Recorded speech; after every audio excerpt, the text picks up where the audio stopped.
write songs about it, do books about it, do magazine articles, get it into the mainstream newspaper as much as possible and TV stations, and help spread the word as much as possible. We'd like to do a first city when we can. We'd like to join all the nations of the world to share the Earth's resources. The Earth's resources become the common heritage of all the Earth's people. Nothing less will produce peace and harmony like people want today.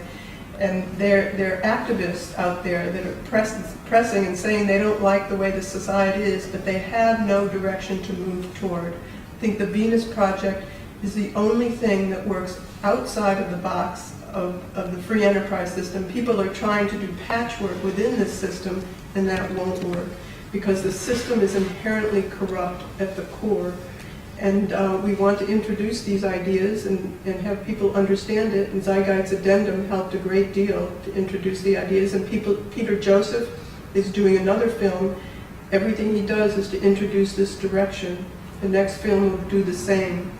So the transition will happen. It depends not on me and Jacque, because we have no money, we have no power, but it depends on what other people do to learn about it and introduce it to others. Exactly, that is the main question we are eager to see answered, is if we should use the system, if we contact people that are wealthy, that are that have good credentials in all areas, and because, as you said, the system is all corrupted.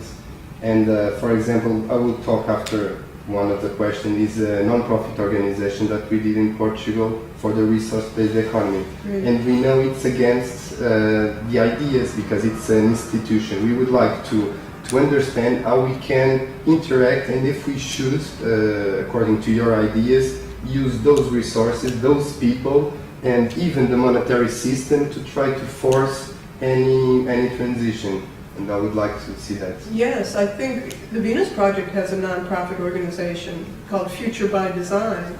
And we're also incorporated because we wanted to do a nonprofit, but we owned all this land and we owned other things.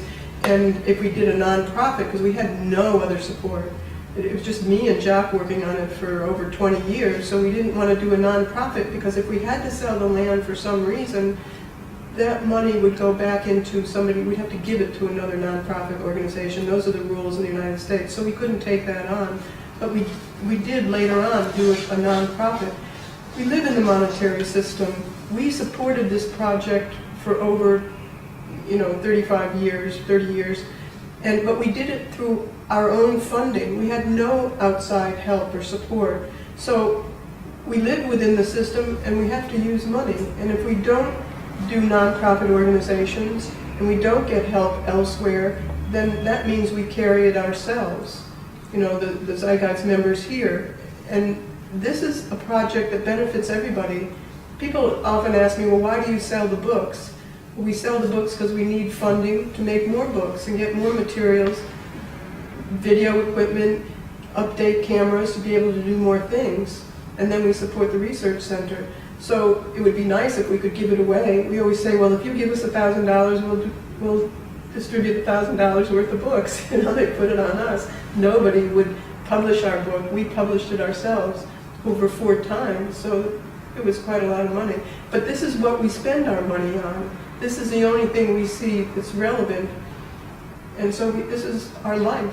Okay. It takes me about 2.5 years to build the models for a 15-minute film.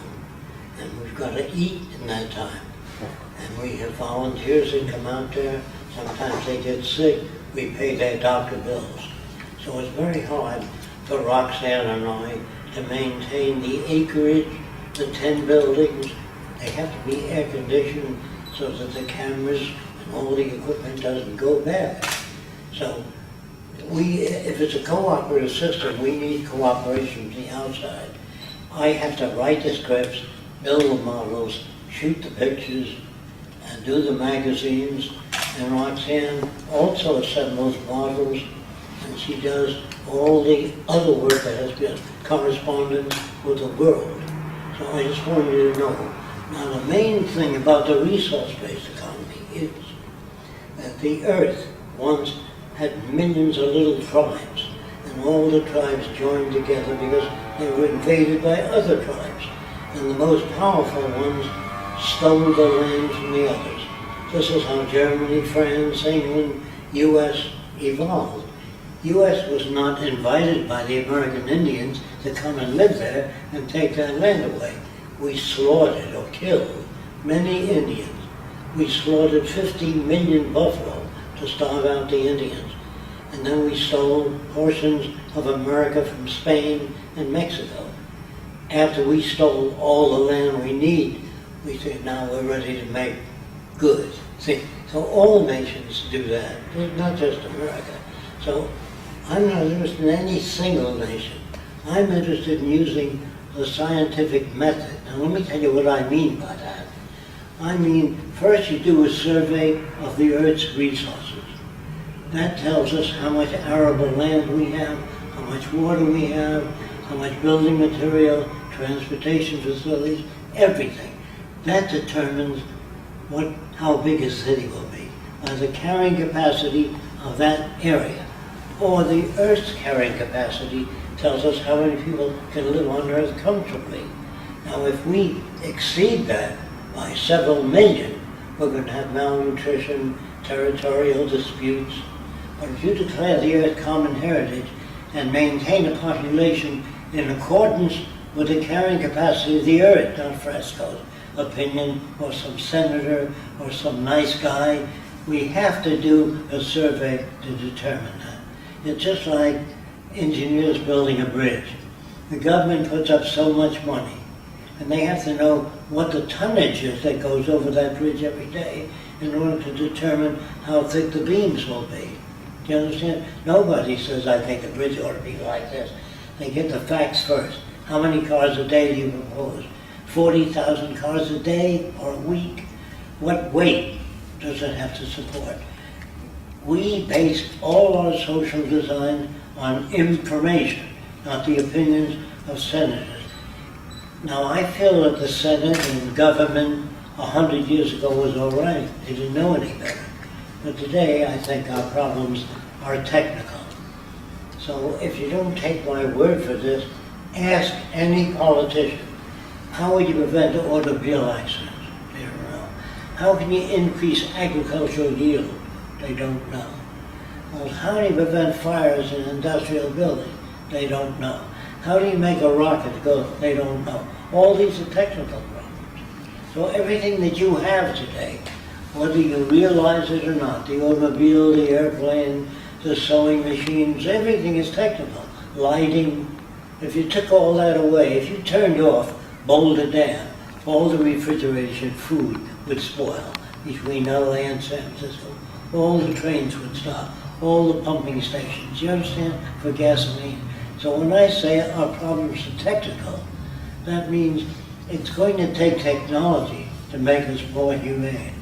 But if you have millions of people and insufficient food, so you feel nice and charitable, you give some nation $20,000 or $2 million without solving their agricultural problem, how to build, how to educate people towards some direction, that won't work. Because it is not based on engineering principles. Engineers have worked on wonderful books about the possibility of future, building lakes in the desert and changing many things, but they have no money, no power. Politicians have all the power. And when politicians don't get along with other politicians, they build big armies. And the armies, they say it'll bring democracy to another country. That's a lie. They go there because there's oil or something they need. All countries, not just America, they're all housed up. I don't think they'll even make the history books of the future. They're so spoiled. They really don't know everything. Now, let me give you an idea by knowing something. We have signs on the road. Drive carefully, slippery when wet. What the Venus Project would do is put abrasive in the highway so it's not slippery when wet and get rid of the sign. Now we also have signs, drive carefully, school children crossing. Well, if you're driving a car and your kids are fighting in the back and you turn around for 30 seconds, you can cross